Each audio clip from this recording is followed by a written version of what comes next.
Severe winter rains continue to lash parts of the Western Cape and is causing localized flooding and damage across several low-lying communities. In Gugulethu's Lotus Park, residents are dealing with flooded homes, damaged infrastructure and urgent humanitarian needs. Emergency relief efforts are being coordinated by the City of Cape Town with several NGOs.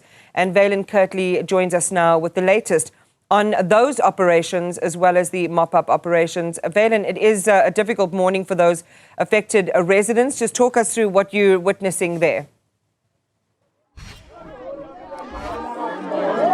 Thank you very much, Iman. I didn't quite get your question as you linked to us. The rain is coming down. It's very light rain, but it's persistent. And this is something that we've seen over the last 2 days here in the Western Cape.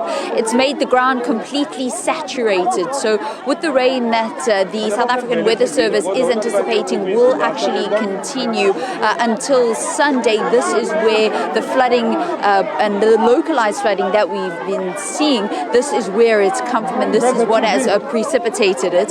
So we are here in Gugulethu in Lotus Park. The Gift of the Givers are handing out blankets as well as a warm meal. Masibulele Tolofane is the ward councillor for Ward 41 in Gugulethu, overlooking this area. He joins us now. Masibulele, thank you very much for chatting to us. How desperate is the need here in the community, and what has been the effect on them? Can you repeat your question? What has been the effect of the rain and the weather on the community? The condition here is very bad. Last night people were swimming in water. They could not even sleep. There was water all over in their houses. The challenge is that the area that we are living in, it used to be a dumping site. Then the City of Cape Town removed people here temporarily. It was 2003. It's been 23 years they are staying here and there are no services. The City of Cape Town is not building houses, it's not doing drain, so the water, when it's raining, is going to the houses. It has been happening since the 22 years. Every winter, we're experiencing the same situation. And what we saw, Iman, was that as soon as the truck came in, the Gift of the Givers, just one of a number of NGOs that's assisting the City of Cape Town and the people in affected areas, was that everybody recognized this truck and they came out waiting for the distribution of blankets and warm food. So this is an ongoing thing. When people see the truck, they automatically come and line up. Will everybody that needs to be fed? What is happening currently is very difficult for people to even cook at their houses as there's water in the houses. So what is happening, Gift of Givers is here to assist them with the meal and also the blankets. Without Gift of Givers, I don't know what will be happening. How many people have been affected? How many homes are people unable to then go home? Lotus area is having about 108 informal settlement with a population of 5,000. It's very difficult to say this one is affected, this one is not affected, because the situation here is that when it's raining, the water is not moving. It just comes up with the houses. So you can't say this one is safe, this one is not safe.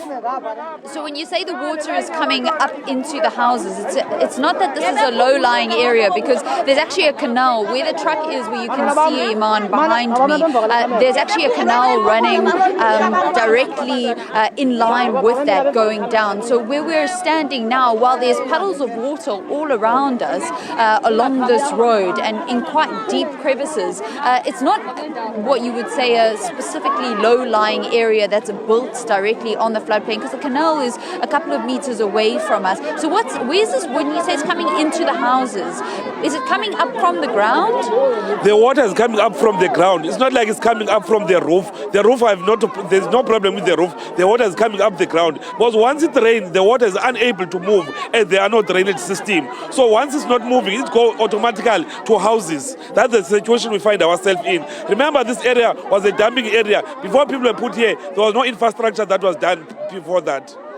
Masibulele, what are you calling for authorities to assist with at the moment? Because there are so many children, there are so many people here needing blankets, needing food. One doesn't think that the truck will be able to feed all of that need. The gift of givers will not be able to feed everyone. As I said, the population here is about 5,000 people. Gift of givers currently is able to feed, currently as we speak, about 500 people. And we are very disappointed by the city of Cape Town, because simply the city of Cape Town does not have plan for this disaster, because almost every year since the past 22 years in the same situation. But the city of Cape Town, you don't know what they are doing. And they are not building any house, and we are being told every year that there's a budget that goes back to national, but the city is not building houses. The city is not building houses, our people are swimming in water.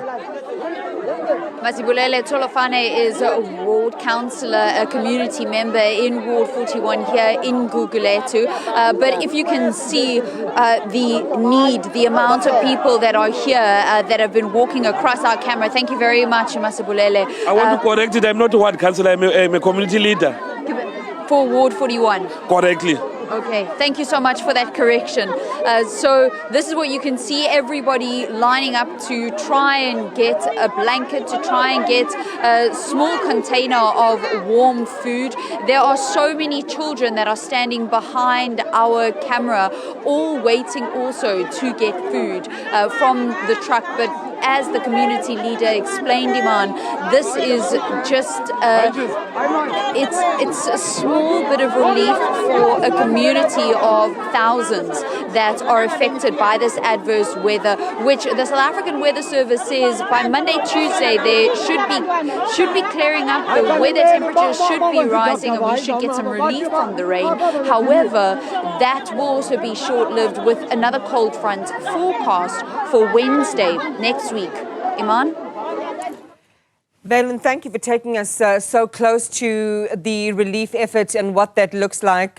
We can see police intervening there, and I wonder if that's in a bid to create just a little more order. But these conditions are really, really tough conditions to work in. Again, as you heard from Vaylen and the team, Gift of the Givers can only accommodate a limited amount of people, and the need there is exponential. They're also calling on the city of Cape Town to intervene, and other NGOs are also working in the local communities there. We'll keep you close to that story as well.